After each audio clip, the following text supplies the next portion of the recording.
British राज।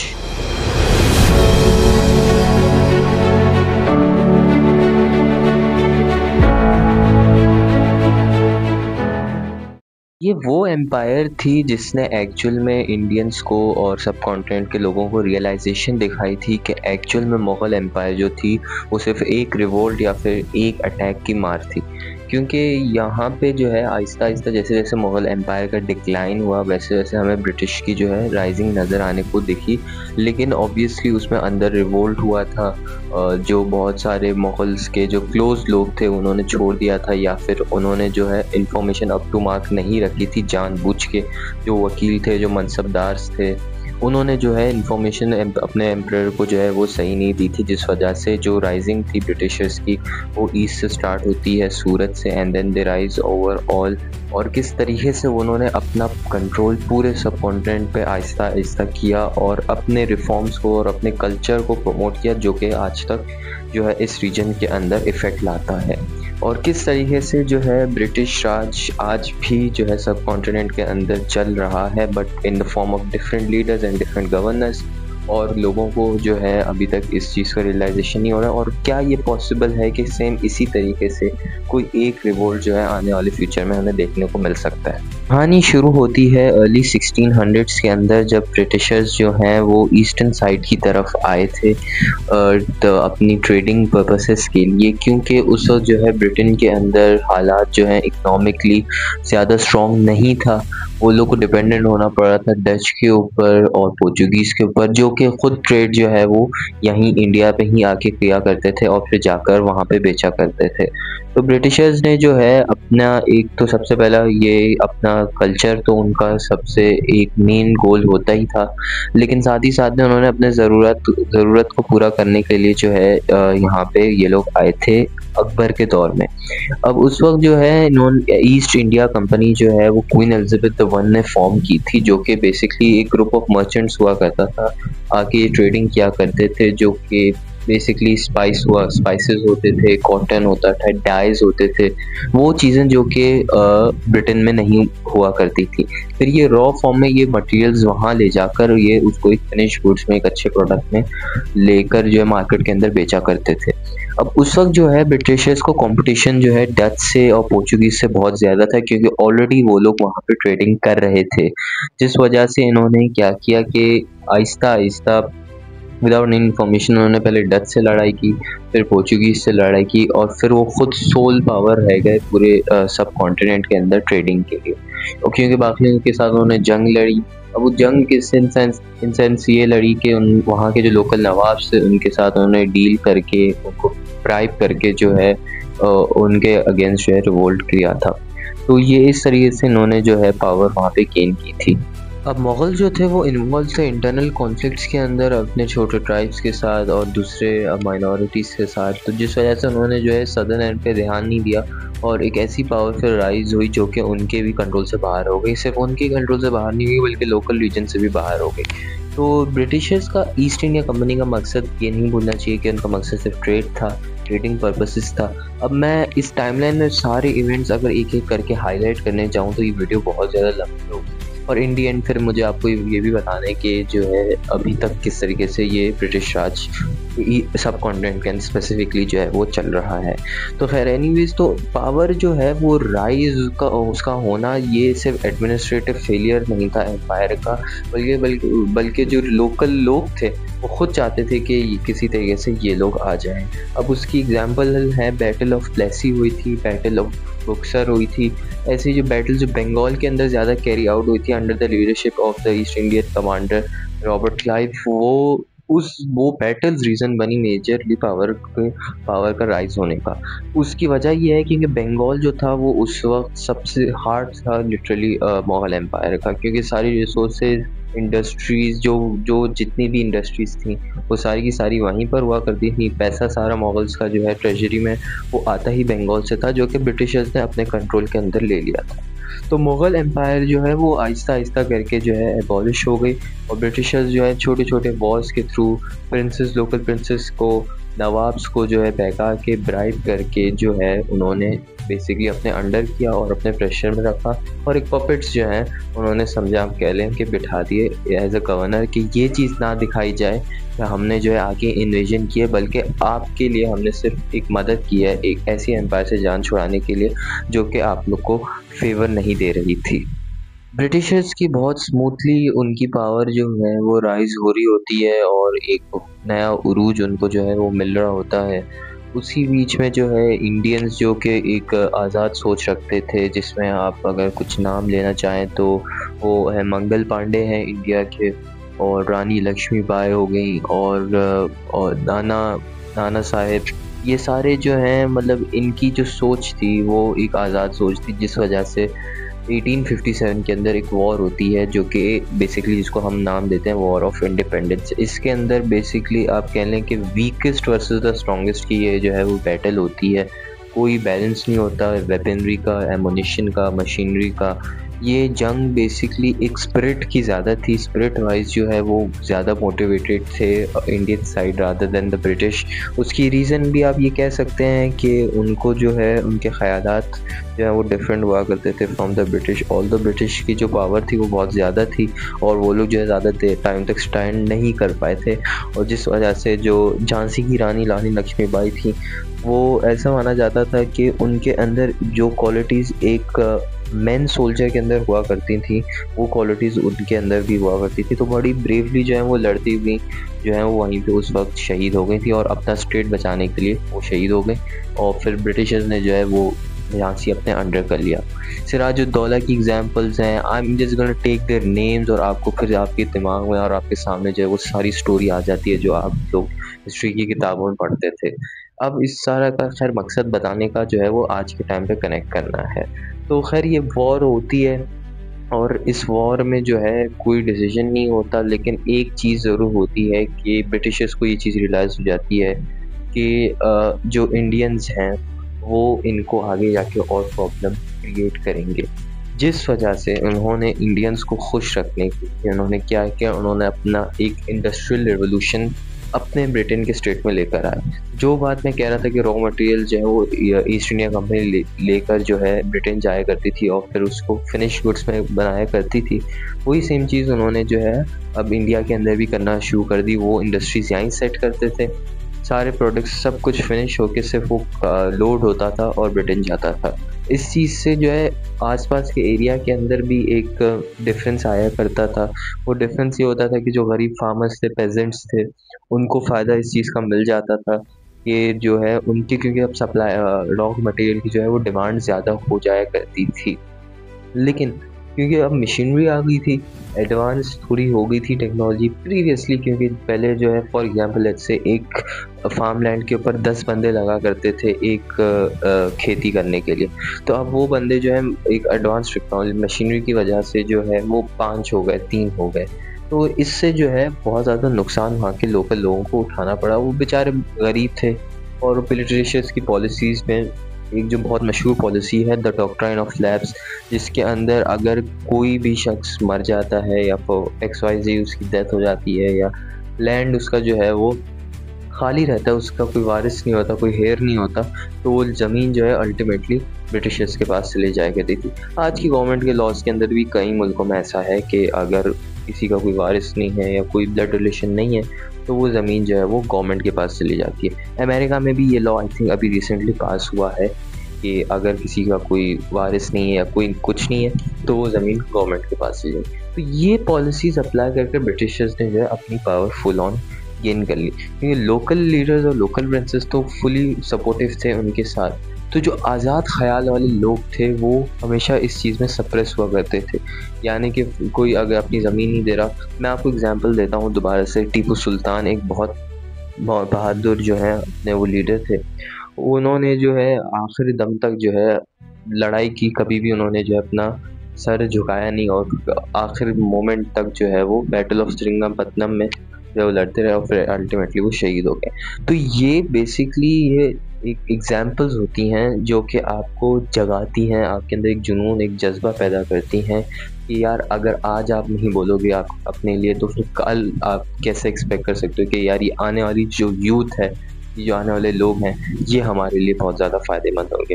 तो खैर, in short, out of the topic, तो बेसिकली जो पावर है वो इतनी ज़्यादा बढ़ जाती है कि अब ब्रिटिशर्स जो है वो बंगाल से लेके अफ़गानिस्तान की बॉर्डर तक जो है वो पहुंच जाते हैं। तो पूरा कंट्रोल जो है यहाँ पे आ जाता है। रेलवे सिस्टम आता है, नो डाउट बहुत अच्छा रेलवे सिस्टम आता है। इंडिया का आज आप देखें तो वो 4th लार्जेस्ट रेलवे सिस्टम है, और ये सारे का सारा जो है सेटअप ब्रिटिशर्स ने किया था। वो उनका फ़ायदा आज आप देख लें कि उनकी जो इकोनॉमी है वो, भले आप ये कह सकते हैं कि जो है उनकी इकोनॉमी इंडिया जो है सरपास कर लेगा, इंडिया जो है वो ऊपर चले जाएगा, लेकिन वो इन स्ट्रक्चर वाइज जो है अंदर से इतनी मजबूत है फ्रॉम बाय फाउंडेशन कि उसको जो है शेक करने के लिए आपको या तो एक वॉर लगेगी, या तो फिर आप उसके ऊपर एक ऐसा इकोनॉमिक प्रेशर लाएं जिससे वो श्रिंक हो जाएगी इकोनॉमी। तो बेसिकली ब्रिटिशर्स जो हैं वो अपना पूरा एक सिस्टम डेवलप कर रहे थे, और रेलवेज, नेटवर्क्स, टेलीकम्युनिकेशन इतने अच्छे हो गए थे। बीच में एक फेमाइन भी आया था, उस फेमाइन की वजह से जो है ब्रिटिशर्स को काफ़ी ज़्यादा नुकसान इंडिया के अंदर उठाना पड़ा। उसकी वजह ये कि सारा जो माल था वो चले जाता था ब्रिटेन, तो यहाँ पे जो लोकल पब्लिक थी वो बेचारी मरा करती थी इस चक्कर के अंदर। तो उन्होंने जो है फिर एक, क्योंकि एक अच्छा रेलवे सिस्टम था, एक अच्छा नेटवर्क था, तो उन्होंने बेसिकली ये सारे सिस्टम के थ्रू ही जो है लोगों की मदद की। तो there are a lot of good things जो उन्होंने किए थे। बैटल्स हुई, जंगें हुई, इन्वेजन थी, सब कुछ गलत था, बट वो अब उनकी डार्कर साइड है। लेकिन अगर आप लाइटर साइड देखें तो उन्होंने ये सारी चीज़ें भी की थी for the welfare of the public. Although आप इसको ये चीज़ लेवल कह सकते हैं कि ये जो है सिर्फ एक धूल का झोंका था, ये सिर्फ जो है बताने के लिए था कि हम जो है अच्छे हैं। इन रियलिटी तो वो अंदर से पूरा का पूरा सब कॉन्टेंट खोखला करना चाहते थे। ब्रिटिशर्स का इतना सब कुछ करने के बावजूद भी इंडिया में काफ़ी सारे लोग जो है उनसे नाराज़ थे, वो चाहते थे कि वो रूल ना करें। तो जिसलिए उन्होंने जो है एक बैलेंस ऑफ पावर के लिए उन्होंने क्या किया, एक डेमोक्रेटिक सिस्टम जो है वो इस्टेब्लिश कर दिया। तो उन्होंने प्रोविंशियल असेंबलीज बनाई और नेशनल लेवल की असेंबलीज बनाई, जिसको उस टाइम पे जो है उस ज़बान में जो है लेजिस्लेटिव कहा करते थे।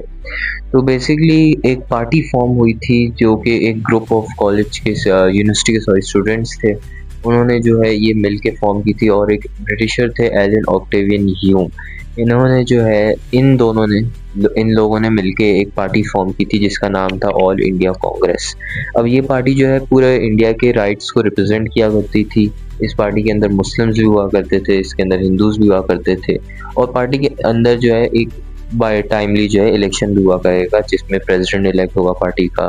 यानी कि जो आजकल का एक डेमोक्रेटिक सिस्टम होता है वैसा एक सिस्टम उन्होंने वहाँ पे इस्टेब्लिश कर दिया, ये शोकेस करने के लिए कि हम डिक्टेटरशिप नहीं कर रहे, हम एक डेमोक्रेटिक वैल्यूज़ के ऊपर ही चलने वाले लोग हैं। तो खैर, बाय द वे, इस कांग्रेस का फॉर्म होना, इससे कुछ साल पहले, काफ़ी साल पहले, 100 साल पहले तकरीबन, सर सैयद अहमद ख़ान, जो कि एक बहुत ही मशहूर नाम है, एक बहुत ही मशहूर फिगर है, इसी ब्रिटिश दौर में ही थे, उन्होंने जो है एक थ्योरी प्रेजेंट की थी, 2 नेशन थ्योरी, जिस थ्योरी के अंदर उन्होंने कहा था कि जो ब्रिटिशर्स हैं और नहीं सॉरी जो हिंदूज हैं और मुस्लिम्स हैं वो एक नहीं हो सकते, उनकी आइडियोलॉजी जो है वो टोटली डिफरेंट है।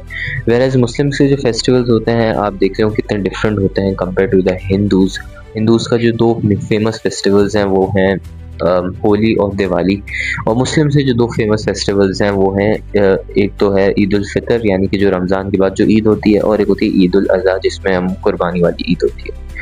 अब ये आइडियोलॉजिकली देखा जाए तो ये फेस्टिवल है, दोनों में खुशी का टाइम है, बट जो रिचुअल्स हैं वो काफ़ी डिफरेंट है।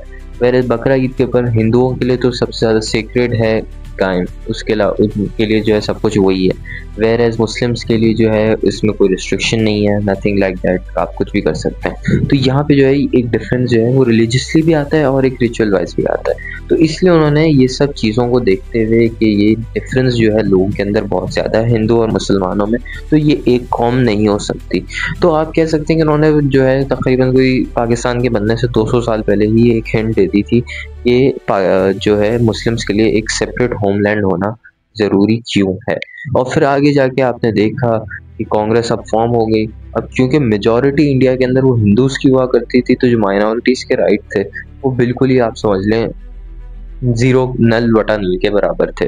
तो जो है इसके ऊपर बहुत सारे क्वेश्चन मुसलमानों ने उठाए। अगेन पावर का नशा जो है वो कोई मायने नहीं रखता इन सब वॉइसेस के सामने।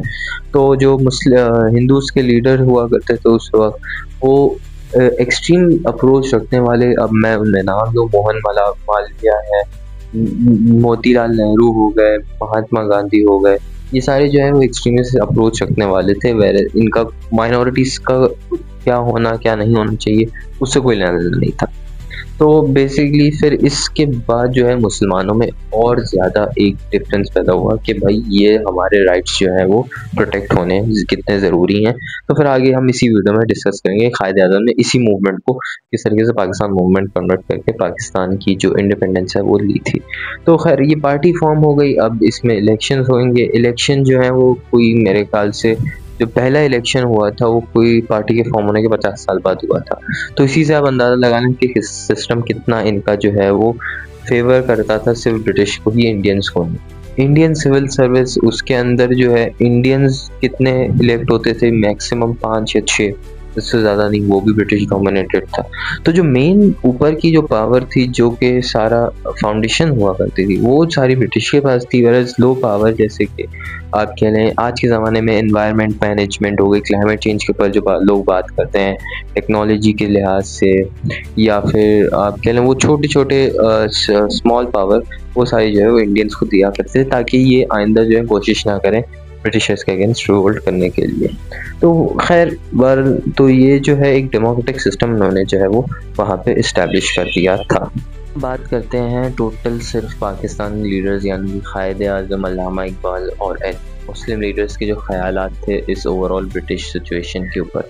1905 के अंदर जो है एक पार्टीशन होता है, बंगाल का पार्टीशन होता है। 2 हिस्से कर दिए जाते हैं बंगाल के। जो अच्छा वाला हिस्सा होता है जिसमें इंडस्ट्रीज़ वगैरह होती हैं या फिर डेवलप्ड रीजन होता है, वो जो है उसका डिवीज़न कुछ इस तरीके से होता है कि मुस्लिम्स उसमें जो है मेजॉरिटी में आ जाते हैं और हिंदूज़ माइनॉरिटी में आ जाते हैं। और उसके बाद फिर वही हुआ कि उन्होंने जो है आग लगाना शुरू कर दी। बहुत ज़्यादा खिलाफ प्रोटेस्ट शुरू हो गए मुसलमानों के अगेंस्ट, ये पार्टीशन गलत है, ये वैसा है, ये ऐसा है। फिर अल्टीमेटली 1911 के अंदर जाके जो है ये पार्टीशन को जो है दोबारा से रिवर्स करना पड़ा because of the two exerting pressure on the government. उसके अलावा मेरे ख्याल से जो एक और टर्निंग पॉइंट था मुसलमानों के लिए और जो है करीब लेकर आना, ये प्रोटेस्ट वगैरह ये तो शोकेस कर ही रहा था कि अगर तो ब्रिटिश लीव करते हैं इंडिया तो सारी की सारी पावर हिंदूज़ के पास आ जाएगी और फिर वो माइनॉरिटीज़ के साथ क्या हाल करेंगे वो बताने की ज़रूरत नहीं। तो ये चीज़ को समझते हुए ब्रिटिशर्स ने जो है फिर एक शिमला में एक मीटिंग की थी, एक कॉन्फ्रेंस हुई थी और उस कॉन्फ्रेंस के अंदर जो है मुसलमानों के लिए एक सेपरेट इलेक्शन जो है वो हुआ करेंगे। ये उस कॉन्फ्रेंस का जो है एजेंडा निकला था। हिंदुओं ने इस चीज़ को अपोज किया। ऑब्वियसली हिंदू बेसिकली हर वो चीज़ को अपोज किया करते थे जो मुसलमानों के फेवर देती थी मुसलमानों को। तो इसलिए उन्होंने इस चीज़ को भी अपोज किया और सेपरेट इलेक्टोरेट को उन्होंने एक्सेप्ट नहीं किया। फिर अल्टीमेटली हुआ ये कि कुछ टाइम बाद अराउंड वर्ल्ड वॉर 1 स्टार्ट होती है 1915 के अंदर। अब वर्ल्ड वॉर 1 से जो है ना वो एक बहुत ज़्यादा प्रेशर एक्सर्ट होता है क्योंकि अब ब्रिटिशर्स को ना ही सिर्फ इंटरनली एक अच्छी नज़र रखनी थी बल्कि अब एक्सटर्नल किसी इन्वेजन से भी बचाना था। तो वर्ल्ड वॉर 1 में वही जर्मनी जो है उनके लिए गले की हड्डी बना हुआ था। स्पेंडिंग जो है उनकी वॉर के अंदर बहुत हो रही थी, फ़ौजियों की उनके पास कमी पड़ रही थी। तो इन्होंने क्या किया कि इंडियन ट्रूप्स को इस्तेमाल किया और इसके बदले में उन्होंने प्रॉमिस किया कि हम आपको जो है इंडिपेंडेंस दे देंगे या एक सेपरेट स्टेट दे देंगे जो कि मुसलमानों और हिंदुओं दोनों के लिए फेवरेबल होगा। बट वो उस प्रॉमिस से भी हट गए। तो हिंदू और मुसलमान फाइनली अब एक हो गए और खिलाफत मूवमेंट एक स्टार्ट की गई। ये खिलाफत मूवमेंट ये बेसिकली जो टर्की के अंदर जो है वर्ल्ड वॉर 1 के बाद जब ब्रिटिशर्स विक्टोरियस हुए थे तो उन्होंने जो है टर्की के अंदर ऑटोमन एम्पायर को कम्प्लीटली ख़त्म कर दिया था और मुस्तफ़ा कमाल अतातुर्क नामी एक शख्स जो है वो डेमोक्रेटिक सेटअप बेसिकली लाने की कोशिश की जो कि बेसिकली पावर जो है मेन ब्रिटिशर की होगी लेकिन जो रूलर होगा वो पपेट होगा, यानी कि इंसान मुस्तफ़ा कमाल अतातुर्क था। तो इस चीज़ को जो है उन्होंने सपोर्ट में जो है एक मूवमेंट मुसलमानों ने लॉन्च की जो कि थे मोहम्मद अली जौहर थे और इनके भाई शौकत अली, ये जो है ये दोनों ने जो है स्टार्ट की थी इस मूवमेंट को महात्मा गांधी ने भी सपोर्ट किया था और कायद आज़म ने भी सपोर्ट किया था। तो ये मूवमेंट जो है एक टाइप से अलाइन कर रही थी मुसलमानों को। तो इस मूवमेंट का भी कोई अगेन क्लूलेस बेसलेस हो ये सब कुछ रहा था टर्की के अंदर, और मूवमेंट जो है सब कॉन्टिनेंट के अंदर चल रही थी। It didn't make sense. और फिर बाद में एक हिजरत मूवमेंट भी हुई। हिजरत मूवमेंट में ये हुआ कि सारे मुसलमान जो है उठकर चले गए अफगानिस्तान के, भाई हम जो है ऐसे लोगों का साथ ही नहीं देंगे जो हमारी कम्युनिटी को डिस्ट्रक्ट करने की कोशिश कर रहे हैं। तो वो भी अगेन फेल हो गए, कई हज़ारों लोग उसमें मारे गए उस बेवकूफ़ी की वजह से। तो ये मोटा मोटा एक कंक्लूजन हम कह सकते हैं कि इस पीरियड की ड्यूरिंग जो है एक और इंसिडेंट जो है मुझे याद आया। तो वो था जालियांवाला बाग का इंसिडेंट। बहुत मशहूर इंसिडेंट था ये। इंसिडेंट बेसिकली होने की वजह एक एक्ट का पास होना था जो कि था रॉलेट एक्ट। अब इस रॉलेट एक्ट के अकॉर्डिंगली आपके पास जो है बेसिकली अभी एक एंटी टेररिस्ट बिल पाकिस्तान के अंदर जो है वो पास हुआ है। वही बिल जो है आप कह लेंगे रॉलेट एक्ट है, क्योंकि उसमें है कि डिटेंशन है आपकी, आप जो है जेल चले जाएंगे 6 महीने तक जो है वो कस्टडी में हो गया। आप ना आपकी कोई बेल हो सकती है, ना कोई हेयरिंग भी, कुछ नहीं। आप जो है गवर्नमेंट की या फिर आप कह लें जिन्होंने केस किया उनकी कस्टडी में होंगे। तो ये बेसिकली इसका एक मोटिव था। आप अरेस्ट कर सकते हैं बगैर वारंट के। आप जो है अब जो केस की जो हेयरिंग होगी वो उसकी डेट्स जो है अपनी मर्ज़ी की होंगी, और साथ ही साथ में जो है ये इन्फॉर्म नहीं किया जाएगा कि आपके अरेस्ट का या फिर आपका जो डेथ सेंटेंस है वो कितने टाइम तक जो है इशूड रहेगा। तो बेसिकली मोटा मोटा इन्होंने क्या किया कि पूरी की पूरी तरीके से एक आवाज़ बंद करने की कोशिश की। ना कोई एहतजाज हो, ना प्रोटेस्ट हो, ना ही कोई सिस्टम के अगेंस्ट आवाज़ उठाए। तो फिर इस चीज़ का बढ़ना, फिर जालियांवाला बाग का इंसिडेंट होना अमृतसर के अंदर, जिसके अंदर बेसिकली जो है एक बहुत ही हौलनाक इंसिडेंट हुआ। एक पीसफुल प्रोटेस्ट हो रहा था, चारों तरफ से इन्होंने क्या किया उस जगह का जो है दरवाजे बंद किए ताकि कोई एग्ज़िट ना हो लोगों के लिए। और फिर उन्होंने जो है जनरल डायर जिनका नाम था, उन्होंने ऑर्डर किया कि आप जो है ओपन फायर कर दें उन लोगों के ऊपर। और ऑन द स्पॉट कोई 450 लोग जो है वो मर गए थे, और कोई 1100-1200 लोग जो है वो सिवियरली इंजर्ड थे, और फिर शायद वो भी बाद में काफ़ी सारे उसमें से मरे थे। तो ये एक इंसिडेंट्स पे इंसिडेंट्स हो रहे हैं इस वीडियो के अंदर। तो ये मैं आपको ये चीज़ बताने की कोशिश ये कर रहा हूँ कि जो आइडियोलॉजीज़ होती हैं वो एक दिन के अंदर नहीं बनती।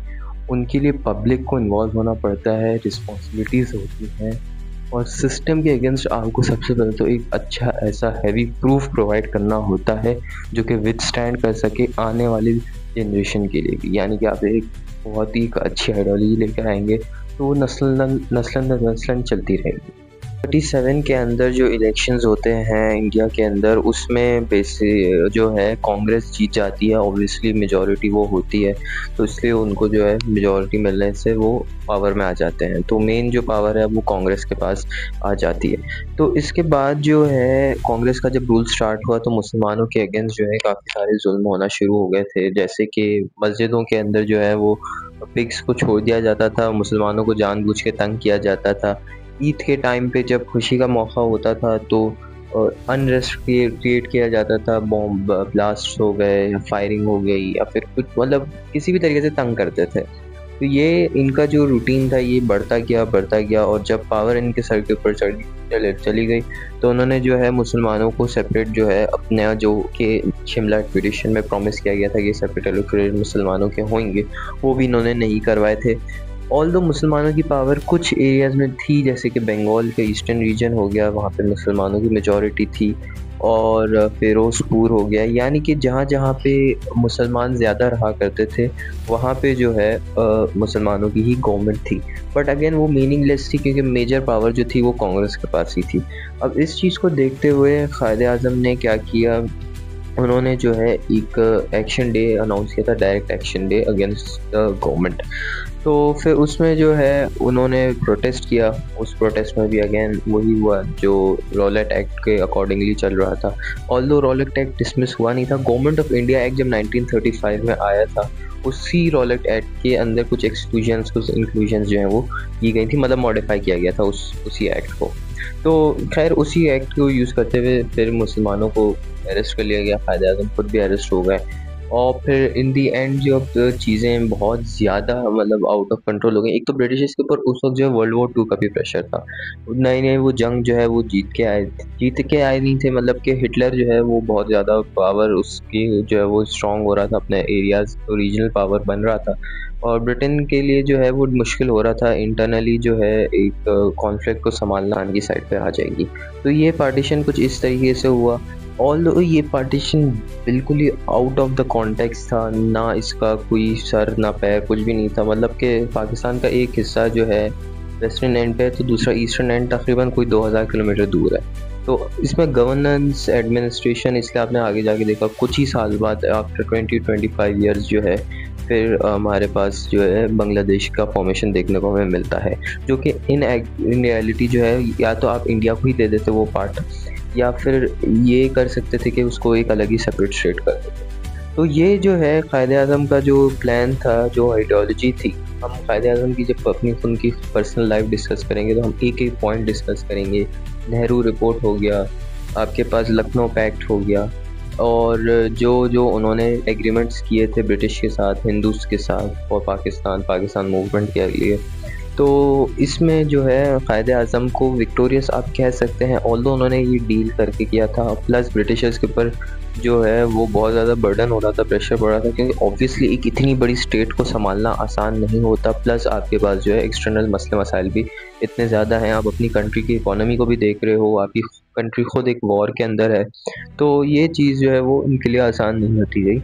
ऑल्दो गवर्नेंस जो है उन्होंने पहले ही 1937 के इलेक्शन में आप देख सकते हैं दे दी थी कुछ हद तक, लेकिन जो कंट्रोल था वो अभी भी ब्रिटिश के पास ही था। तो after all many protest, many killings, thousands of people died. सबसे ज़्यादा इम्पैक्टफुल जो है वो 1857 की वॉर ही थी, क्योंकि उसी ने जो है एक रिवाइवल दिया था मुसलमानों को और हिंदूज़ को और इंडियंस को बेसिकली, कि वाई इंडिपेंडेंस इज़ इम्पॉर्टेंट।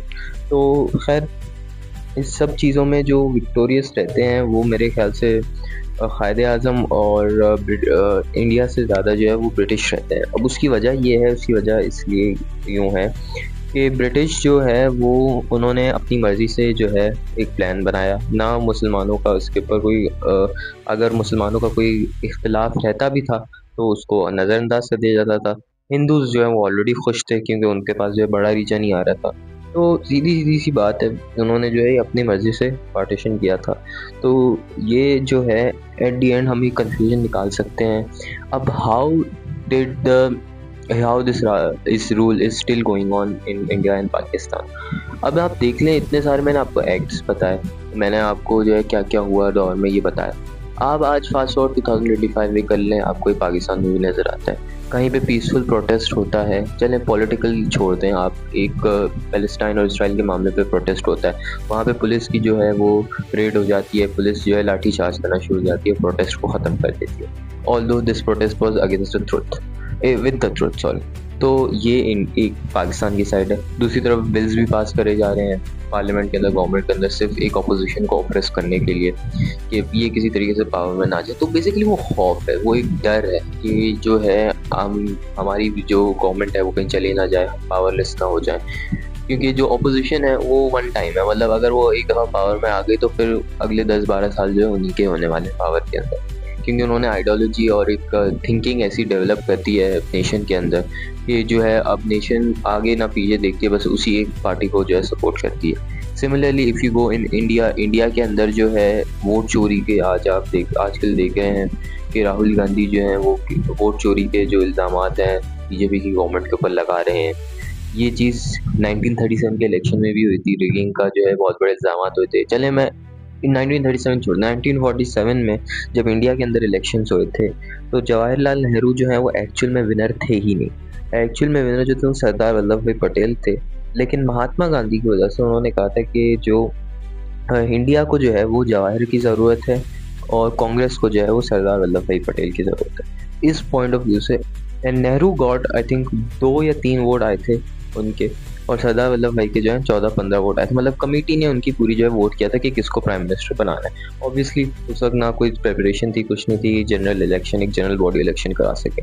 तो फिर शुरू के 10-12 साल जो हैं वो आप समझ लें नेहरू के ही गुजरे थे, और नेहरू के गुजरने की वजह ये है। तो बेसिकली फ्रीडम स्पीच, एक आवाज़ को जो है बंद करना और लोगों की मर्ज़ी के ख़िलाफ़ जाना, हमेशा जो है याद रखें कि हर रॉलेट एक्ट के बाद एक इंडिपेंडेंट साइड ज़रूर बनता है। तो ये हर पॉलिटिशियन को, हर लीडर को, हर वो शख्स को जो कि पब्लिक का रिप्रेजेंटेटिव है, ये याद रखना चाहिए उसको कि अगर आप जो है स्टैलिन बनेंगे तो वहाँ पे सामने एक नेपोलियन भी ज़रूर बनेगा। तो खैर इन दी एंड कंक्लूजन यही है कि जो भी हो, पावर उसी की होती है जिसके साथ पब्लिक होती है।